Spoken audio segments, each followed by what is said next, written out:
کل کار قبل از شروع کار باید بیان نامه بزنن برای کل تک تک خونه ها بهشون اطلاع بدن که اینجا کار میکنن، که میخوان از این تاریخ تا این تاریخ کار کنن. چون اگه نگن ناراحت میشن، بعضی سر صدا میکنن، بعضی که اصلا اجازه نمیدن، مثلا سلام علیکم نمیکنن، میگن اینجا رو خراب کردین، عصبی میشن. این برای هر خونه پل گذاشتن، این آلومینیوم نگاه که از این افاضه هم گذاشتن که قشنگ راحت حتی دو چرخه یا چرخ مال بچه هست روش راحت حرکت کنه. ببین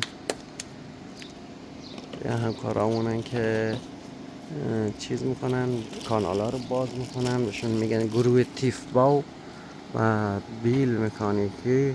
و اون پشتم بیل مکانیکی کوچیک هست با یه دونه از این پاکت هایی که گل میریزن، خاک میریزن توش، میبرن میریزن اون جلو. و این چوبا رو که میبینین اینجا، این چوبا مال اینا شومینه دارن تو خونه، گرمایش با چوب کار میکنه، بخارش چوبی داره.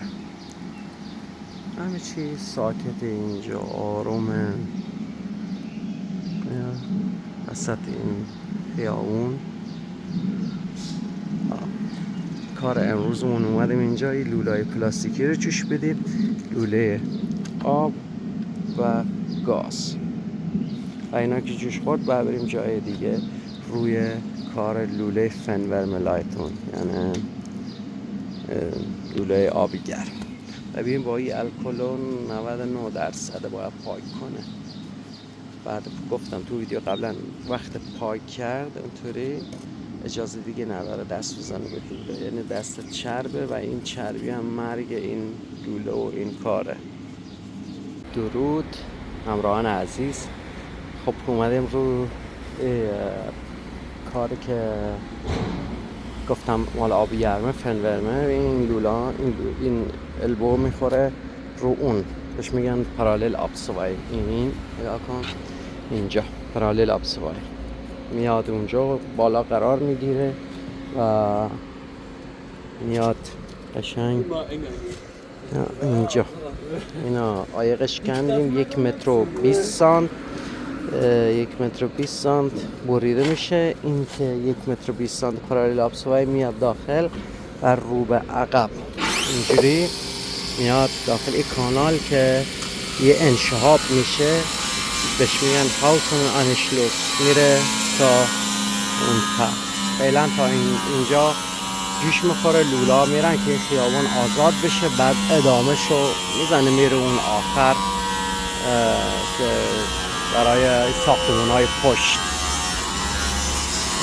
فعلا داره عایقش میکنه. این خط انداختیم و اینجا رو عایق کندیم، اینجا هم داره میبره که با هم اون لوله پشتش هم همونطور.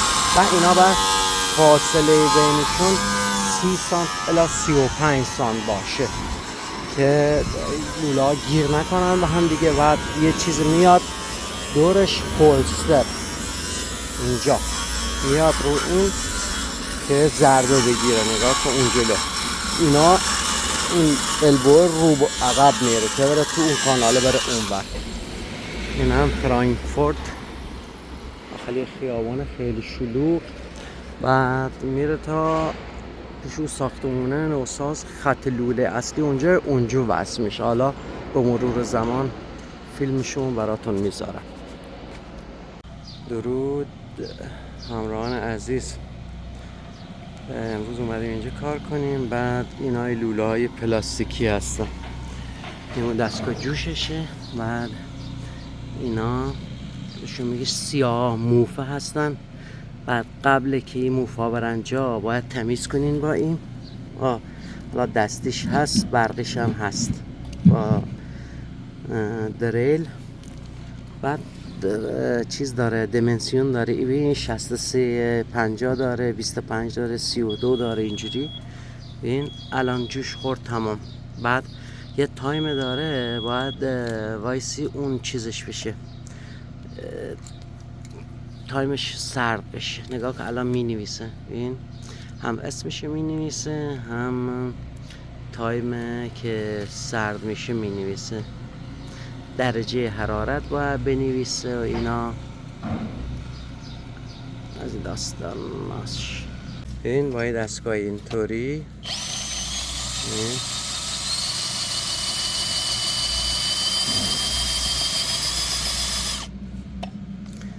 این تمیزش کرد. این الان دست میذاره اونجا، دریل برمیگردونه میاد عقب. بعد اینا این آبیه معلومه که اینجای لوله آبه، اون ذره گازه. بعد نزدیک حالا 40 سانت 30 سانت باید باشه که وقت برای بعدن بیل مکانیک یا کسی اینجا کار کرد بفهمی اینجا چی هست، نزنه که یه اتفاق بیفته یا یه فاجعه با بار بیاره، مخصوصا لوله‌های گاز.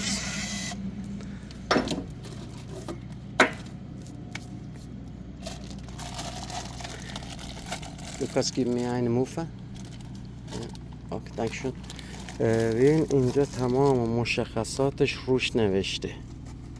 بعد تایمی که سرد میشه، شرکتی که تولیدش کرده، ببین اون 63 مثلا 2 اینچ و نیمه. نگاه کن اینجوری. حالا اون کاری که لوکاس کرد ناظر تایید نمیکنه، باید متر میزنی داخلشون یه سری چیز هست، این داخل متر میزنی اندازه میگیری، بعد اندازه رو میزنی رو لوله که این موفه اشتباه نشه. این موفه یعنی وسطش تقسیم بشه، این موفه تقسیم بشه که جوش بخوره، چون که اگر داخلش با فاصله داشته باشه این سیما میفتن پایین، جوش نمیخورن. باید فاصله نباشه بین این موفه و اون لوله.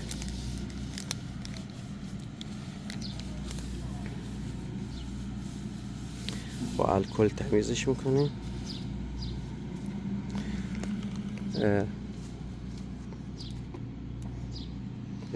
اینطوری میزنیم میره داخل.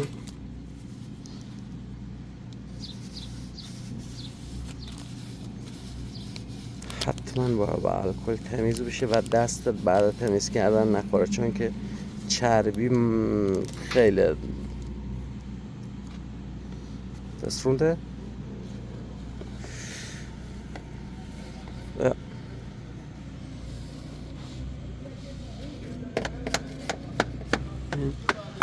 کارم بین اینطوری باید کنارهای کانال از این چیزا زده بشه که محافظات کسی نیفته تو کانال. و این کانال کلاً 1 متر نیاز نداره که اینجا تخته یا چیز بزنه که دیوارها نریزه. نگاه کن این دوله این قدیمیه، نگاه کن این قدیمش.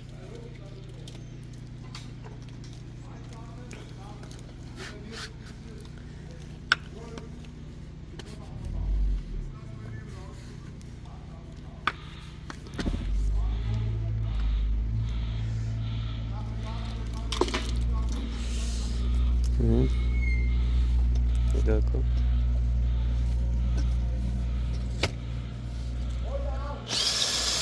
برمیگردونه دریل تو. وقتی اینو تمیز کرد یه لایه نازک ازش برمیداره، این لایه میاد و الان برعکس میکنه دریلو که برگرده برای لوله بعدی، برای سر بعدی.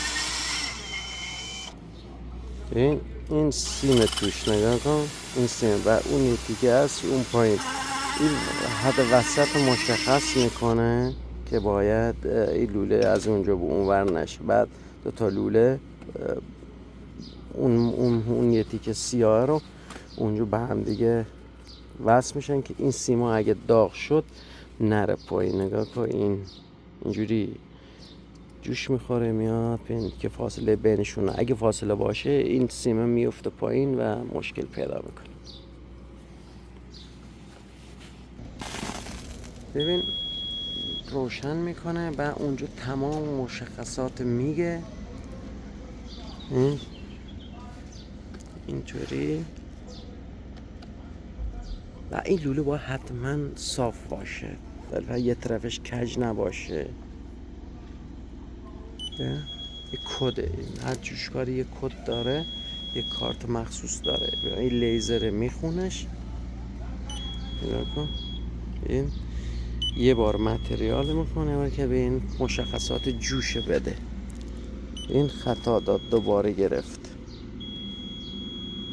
این این الان 38 الان 80 زد. 41 ثانیه تمام مشخصاتش اونجا میزنه. اونا رو باید بنویسه روی لوله. بعد یه تایم داره 10 دقیقه، حالا بعضی بستگی به این متریال داره میزنه 10 دقیقه، مثلا باید وایسی تا سرد شه. قبل از 10 دقیقه اجازه نداری تکونش بدی. مثلا حالا زمستون هوا سرد کمتر، تابستون بیشتر. این الان که داره جوش میخوره اینا میومن بالا، نگاه کن اونجا بوق زد که یعنی جوش خورده تمام. نگاه کن اینا اومدن بیرون، میبینی اینا و اینا کده، این کدا روش هستن. اینا رو میخونه ذخیره میشن تو اون شویس ماشینه. بعد اگر ناظر یا شهر خواست، اینجا همه چیز زیر نظر اشتاتی یعنی شهر، باید اینا رو بزن روی فلش یا پی دی اف بهشون بدی. نگاه کن این اینجوری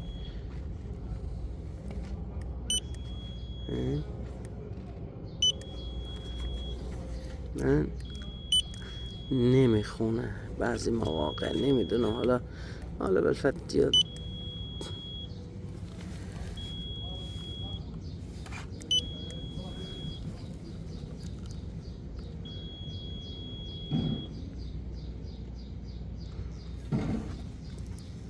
این الان اینا اصلا نیومدن بیرون. نگاه کن الان که جوش میخوره داره کم کم